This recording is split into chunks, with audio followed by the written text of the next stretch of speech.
A ver, ¿cómo se le pone precio al riesgo? Suena casi a magia, ¿no? Pero es pura ciencia. Y ojo, es una ciencia que importa, y mucho. De esto depende que una nueva empresa consiga fondos o que un proyecto gigante reciba el visto bueno. Así que, bueno, vamos a meternos de lleno a ver cómo funciona esto. Al final, en el mundo de las inversiones, todo se reduce a esta pregunta.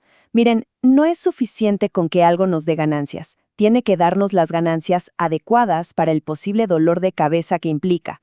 La gran pregunta es, ¿y cómo se calcula ese precio justo por arriesgar nuestro dinero? Ok, esta es nuestra hoja de ruta. Primero, vamos a diferenciar qué riesgo es el que de verdad cuenta. Después, vemos la fórmula para medirlo, la desglosamos, la aplicamos a un caso real y al final cerramos entendiendo por qué todo esto es, bueno, fundamental. Bien, y aquí viene el primer concepto que de verdad lo cambia todo. Hoy sabemos, gracias a genios como Harry Markowitz, que no todos los riesgos son iguales, para nada. De hecho, el mercado solo nos va a recompensar por asumir un tipo de riesgo muy, pero muy específico.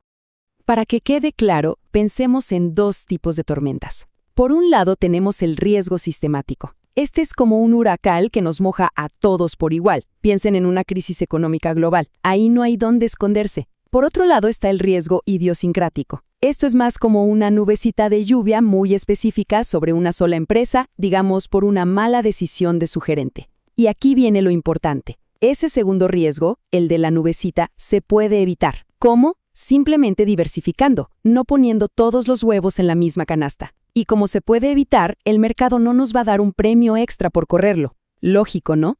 Esta cita lo resume perfectamente. Para un inversor que hizo bien su tarea, que diversificó, los problemas puntuales de una empresa son básicamente ruido de fondo. Por eso es que pero toda la atención se tiene que centrar en el único riesgo que no podemos esquivar, el sistemático. Ok, entonces, si ya sabemos que el único riesgo que importa es el sistemático, la pregunta es obvia. ¿Cómo lo medimos? ¿Cómo le ponemos un número? Bueno, para eso, el mundo de las finanzas tiene un modelo, un estándar de la industria. Vamos a conocerlo. Se llama Capital Asset Pricing Model, pero todos le dicen CAP. Es, digamos, la herramienta por excelencia que usan los profesionales, desarrollada por economistas como Sharpe, Lentner y Mausen. ¿Y para qué sirve? Justamente para eso, para calcular cuál es el rendimiento justo que deberíamos exigirle a una inversión. Es la fórmula que en esencia traduce ese riesgo inevitable en un número. Bueno, ahora vamos a hacerle una autopsia a esta fórmula. Vamos a desglosarla parte por parte, porque para entender cómo funciona de verdad, es clave entender cada uno de sus componentes. El primer componente es la RF, o tasa libre de riesgo. Pensemos en esto como lo mínimo que se debería ganar sin correr ningún riesgo, solo por el valor del dinero en el tiempo. Es como el piso de nuestra rentabilidad. Generalmente, para esto se usan los bonos del gobierno de países considerados muy seguros. Después viene beta. Y ojo, porque esta letra griega es el corazón de todo el modelo. Beta es el número que mide justamente el riesgo sistemático. Nos dice qué tan nerviosa se pone una acción cuando el mercado se mueve. Por ejemplo, un beta de 1.5 quiere decir que si el mercado sube un 10%, se espera que esa acción suba un 15%. Mide esa sensibilidad. Y el último ingrediente es la prima de riesgo de mercado. Esto es, en términos sencillos, el rendimiento extra que los inversionistas exigen por atreverse a invertir en el mercado de acciones en lugar de quedarse con la opción segura, la libre de riesgo. Es, digamos, el premio por la valentía. Este es el motor de la fórmula. Perfecto. La teoría suena muy bien, muy elegante. Pero, como siempre, el mundo real es un poco más complicado. Y aquí es donde un buen profesional marca la diferencia.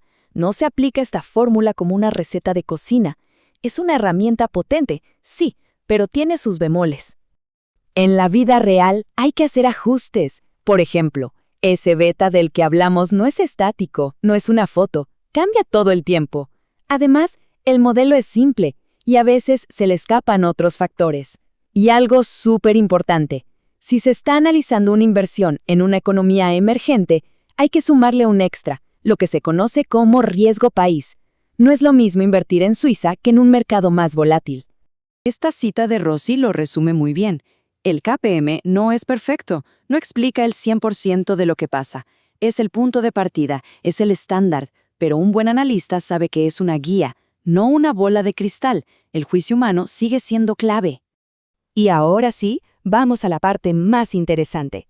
Pongamos todo esto a prueba con un caso práctico. Aquí es donde la teoría se choca con la realidad y se convierte en decisiones y en dinero.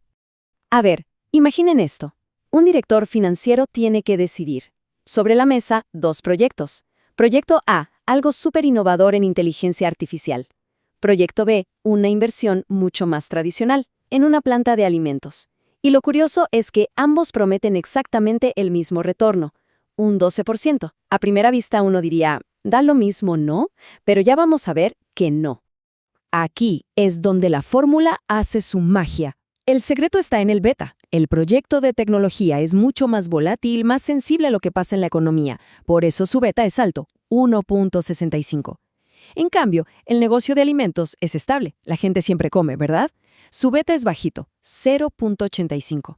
Entonces, cuando metemos estos números en la fórmula, el resultado es clarísimo. Lo que se le tiene que exigir a cada proyecto no tiene nada que ver. Y este gráfico lo dice todo. La línea que vemos ahí es el 12% de retorno que ofrecen los 2 proyectos. Fíjense en la barra del proyecto de alimentos. Lo que se le exige es un 10%. Así que el 12% que ofrece está perfecto, lo supera. Pero miren la barra del proyecto de tecnología. Se le exige más de un 15% por su riesgo, y el proyecto solo da un 12%. Claramente no alcanza. La conclusión entonces es contundente. El proyecto de tecnología, aunque suena atractivo con su 12%, en realidad no paga lo suficiente para compensar su riesgo. Si se aprueba, se está destruyendo valor. En cambio, el proyecto de alimentos, con ese mismo 12%, está por encima de lo que se le exige. Ese sí crea valor. La decisión es clara. Se acepta el B, se rechaza el A. Bueno, acabamos de pasar de una fórmula abstracta a una decisión de millones. Ahora, para terminar, atemos todos los cabos y veamos por qué entender esto es, de verdad, una pieza clave en el mundo de las finanzas. Si lo simplificamos, todo el proceso se resume en 3 pasos. Paso 1. Entender que solo nos importa el riesgo que no podemos diversificar, el riesgo sistemático, el que medimos con beta. Paso 2. Usar la fórmula, el KPM, para calcular la valla de rentabilidad, o sea, el mínimo aceptable para ese nivel de riesgo. Y paso 3, el más fácil, tomar la decisión. Si el proyecto salta la valla, adelante. Si no, se descarta. Si hay una sola, única idea que se tienen que llevar de toda esta charla, es esta. El valor de cualquier cosa, de un proyecto, de una empresa, no depende de todo su riesgo.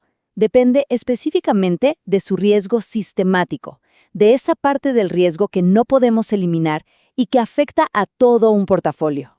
Entonces, para cerrar, la diversificación nos ayuda a quitar el ruido, el riesgo que no importa.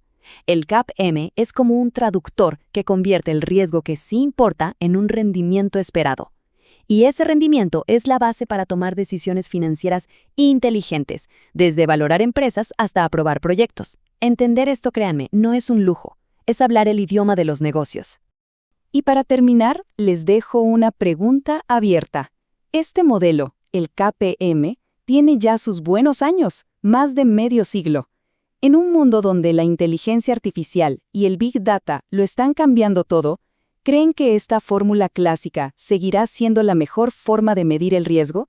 ¿O quizás estamos en la víspera de una revolución en cómo le ponemos precio a lo incierto? Ahí se los dejo.